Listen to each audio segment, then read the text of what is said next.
joining the midpoints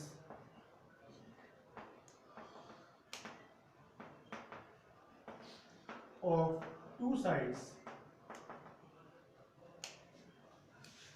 of a triangle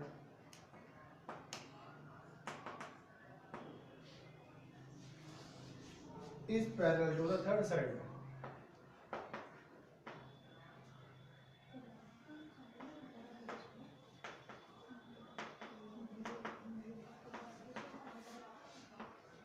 statement समझ आइए।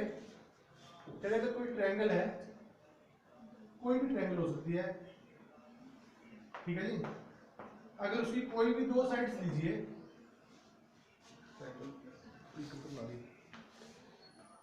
Construction करनी पड़ेगी इसमें। अगर कोई भी एक ट्रायंगल है,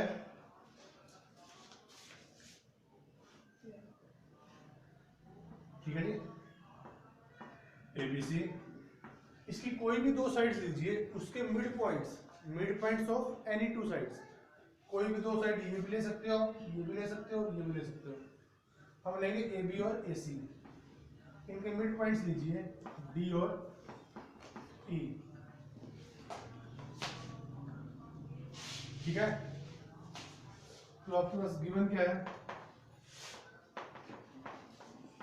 in triangle ABC D is midpoint of किसका, AB का, और E क्या है, मिड पॉइंट ऑफ AC। यानी किन्हीं भी दो साइड्स के मिड पॉइंट लीजिए, तो प्रूव क्या करना आपने, जो उनको ज्वाइन करवाने वाली लाइन है यानी DE, वो आपकी BC के पैरेलल भी आएगी, वो आपकी BC के एंड जो आपकी DE है वो BC का हाफ भी होगी। तो यहाँ पे parallel to the third side and लिख लो हाफ ऑफ। स्टेटमेंट समझ में आ गई? अगर किसी भी ट्रायंगल की कोई भी दो साइड लीजिए, उसके मिड पॉइंट्स को अगर हम ज्वाइन करें, वो तीसरी वाली साइड के पैरेलल भी होगी और तीसरी वाली साइड का हाफ भी होगी। ये हमने शो करना है, ठीक है जी। तो इसके लिए वही कंस्ट्रक्शन करेंगे पीछे वाली। इसके लिए क्या करते थे, क्या करते थे इसके लिए? इसके लिए वही है जो हमने पिछले क्वेश्चन में किया था। इसको आगे एक्सटेंड करो और इस टाइप से एक्सटेंड करना है, जो CF है और DB है वो क्या हो जाए, parallel. Extend DE to point to point F such that DB is parallel to CF।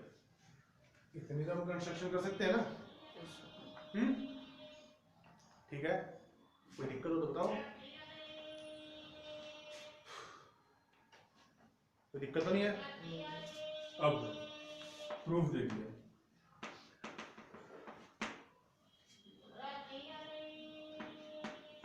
In triangle ADE and triangle CF, ये वाली ट्रायंगल उठाइए। अच्छा, इससे पहले ट्रायंगल उठाने से पहले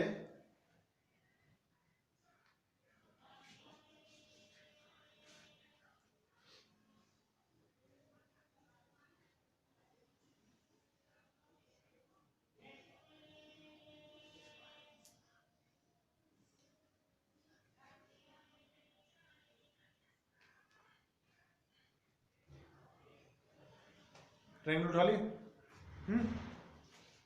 अब यहां से बताओ कैसे इसको कॉन्ग्रुएंट शो करना, हमने कैसे करेंगे, क्या क्या इक्वल है इसमें? AE और CE इक्वल है,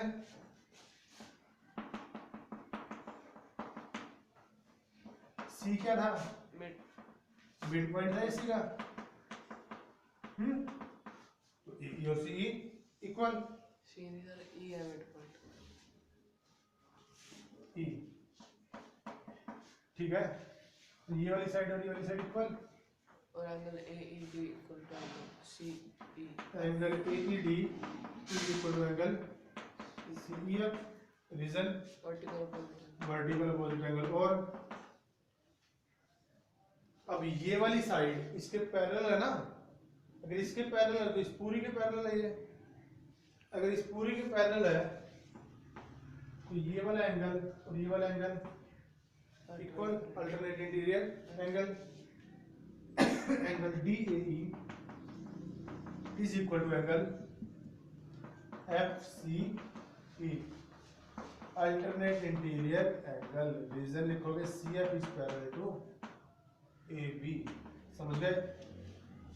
तो सो ट्रायंगल ADE कॉन्ग्रुएंट हो जाएगी ट्रायंगल CFE के, होगी कि नहीं होगी? रीजन क्या लिखेंगे हम इसको? दो एंगल्स है और उनके बीच वाली साइड है एंगल साइड एंगल, जो ये साइड ली है हमने इन दो एंगल्स के बीच में ली है ना। समझे कि नहीं समझे? कोई दिक्कत? अब ये कॉन्ग्रुएंट हो गई तो मुझे तो कॉन्ग्रुएंट होने से क्या क्या क्या क्या बेनिफिट होएगा? DE इक्वल टू DE किसके इक्वल आएगा? FE so DE equal to FE, और इक्वेशन नंबर 1 सिंपलिसिटी। और सेकंड वाला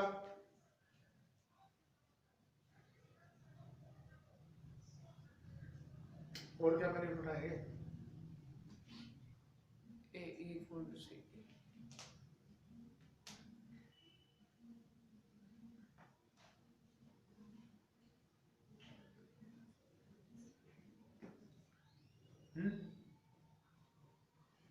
DE तो FE के इक्वल हो गया, तो यहाँ से और क्या बेनिफिट उठा सकते हैं?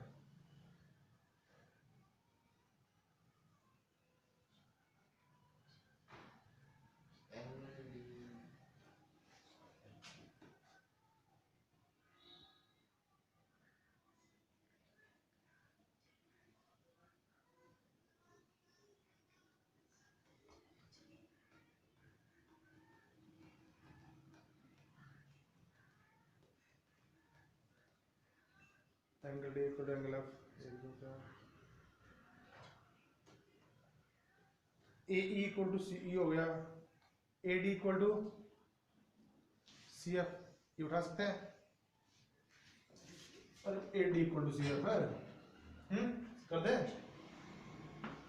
AD इक्वल टू CF, ये भी किससे? सिंपलिसिटी से। ठीक है, कोई दिक्कत ना? अब ध्यान से सुनो, AD किसके इक्वल है? DB के इक्वल भी है। D क्या था?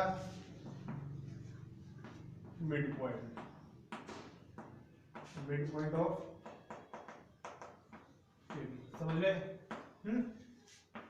By equation number 2 and equation number 3 दोनों को कंपेयर करो, दोनों की लेफ्ट हैंड साइड सेम, तो दोनों की राइट हैंड साइड पे क्या आएगी? तो CF और DB इक्वल आएंगे,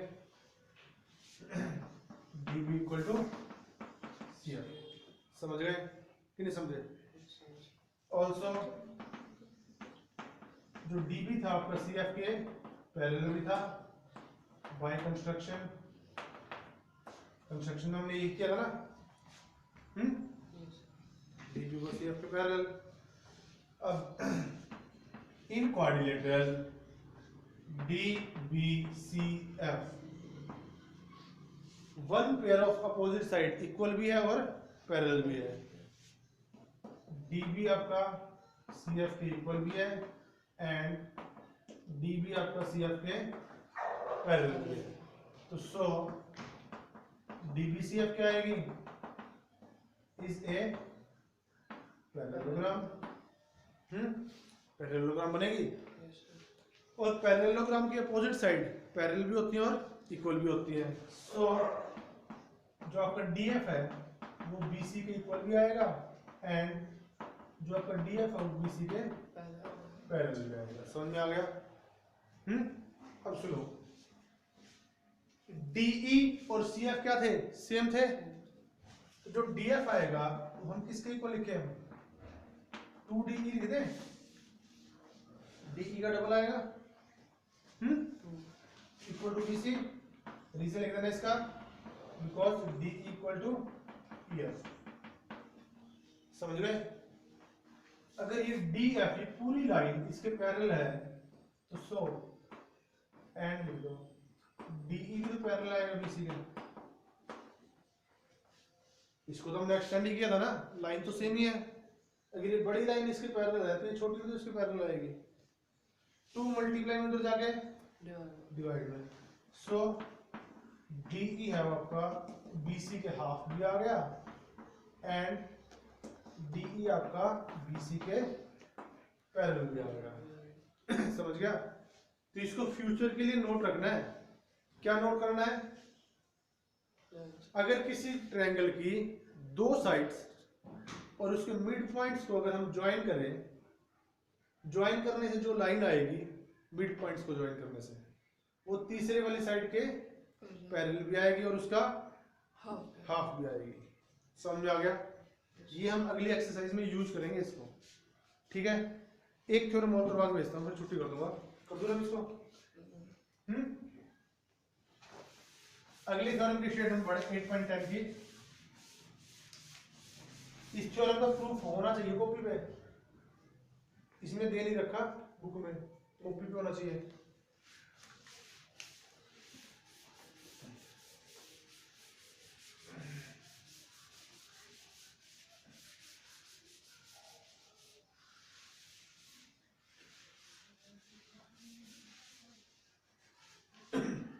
और जो थ्योरम 8.10 है वो इसका कन्वर्स है, उल्टा है। इसमें तो क्या कहता है? स्टेटमेंट लिखा था एक बार। The line drawn through The line drawn through the midpoint through the midpoint of one side of a triangle of one side of a triangle of a triangle parallel to another side parallel to another side another side आगे bisect the third side bisect the third side। समझ में आया कुछ? ये उसका थोड़ा सा उल्टा है। पिछले वाले में तो क्या था?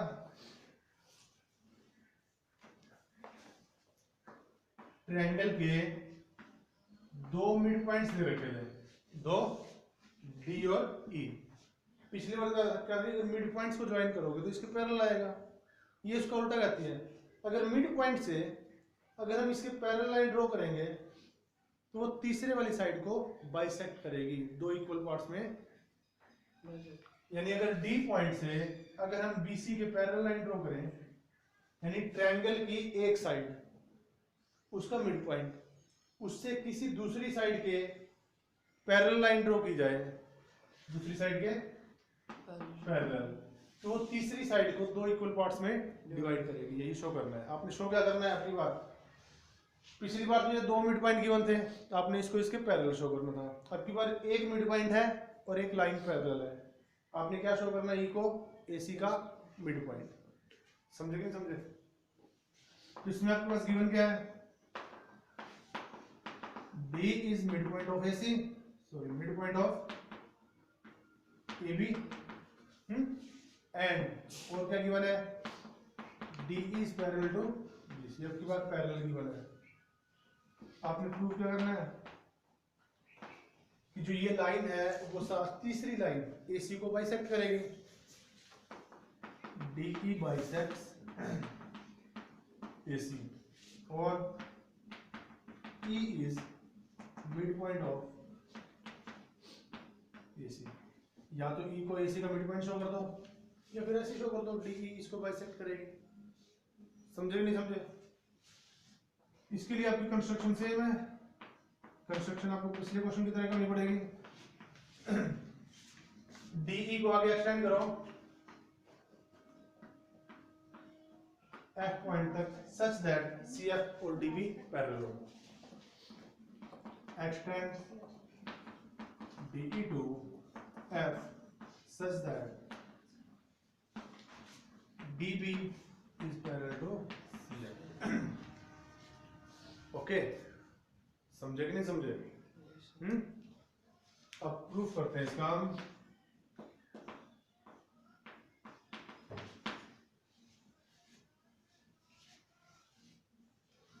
इन क्वाड्रिलेटरल DBCF, पहले ये देख, DBCF कौन कौन सी लाइन पैरेलल है? DB किसके पैरेलल है? CF के। एंड DF किसके पैरेलल है? ये तो गिवन है क्योंकि ये वाली लाइन इसके पैरेलल थी, तो बड़ी लाइन भी इसके पैरेलल आएगी। और ये हमने किससे किया है? कंस्ट्रक्शन से। अगर अपोजिट साइड पैरेलल हो तो सो DBCF इज पैरेललोग्राम। पैरेललोग्राम बन जाएगी। पैरेललोग्राम की अपोजिट साइड भी इक्वल होती है और अपोजिट एंगल भी। तो फिलहाल हम साइड से मतलब है। सो यहाँ पर जो DB है वो किसके इक्वल आएगा? CF के। Equation number 1, reason opposite sides of parallelogram. समझ में आ गया? ऑल्सो DB किसके इक्वल है? AD के इक्वल है। इधर देख, ये DB और AD इक्वल है ना। रीजन DB और AD इक्वल क्यों है?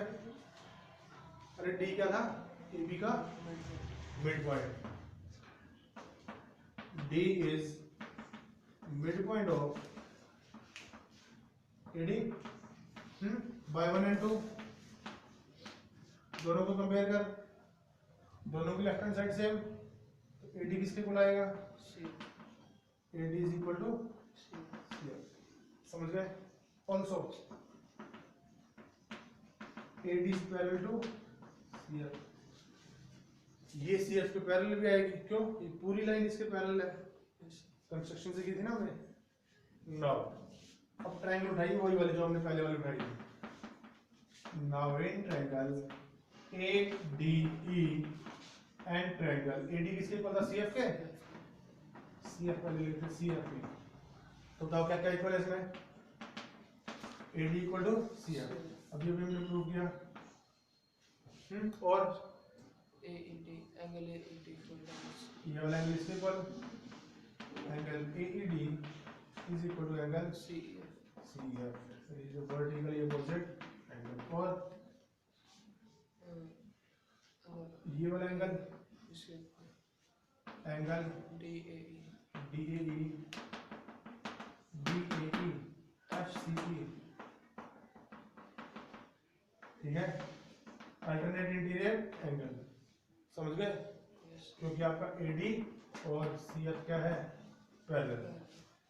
तो ये हो गया। तो इसको ट्रायंगल ADE कॉन्ग्रुएंट होगी ट्रायंगल CFE के। रीजन क्या लिखेगा? Angle angle side. समझे कि नहीं समझे? अगर ये कॉन्ग्रुएंट हो गई तो सो जो AE है वो किसके इक्वल आएगा? CE के। CPCT। यानी इसका मतलब ये वाली साइड और ये वाली साइड इक्वल आ गई। तो इसका मतलब क्या हो गया? E is mid point of इसका AC का। समझे कि नहीं समझा? यही हमने शो करना था। तो इसका मतलब क्या हो गया? सो DE ने क्या कर दिया? बाइसेक्ट कर दिया किसको? AC को। तो हम अगली एक्सरसाइज 8.2 के लिए हमारे पास दो थ्योरम्स हैं। पहली थ्योरम क्या कहती है? अगर मिड पॉइंट्स को ज्वाइन करोगे तो वो तीसरे वाली साइड के पैरेलल भी आएगी और उसका हाफ भी होगी। और सेकंड थ्योरम क्या कहती है? अगर एक मिड पॉइंट हो और ये लाइन क्या हो? पैरेलल हो, तो ये लाइन इसको, तो E क्या बन जाएगा? AC का मिड पॉइंट बन जाएगा। ठीक है, ये दोनों थ्योरम अच्छे से आपने कॉपी पे करनी भी है और याद भी रखनी है, क्योंकि 8.2 में हम इन्हीं दो थ्योरम्स का यूज करेंगे। आपकी बुक में प्रूफ नहीं था, मैंने आपको प्रूफ करवा दिया इसका।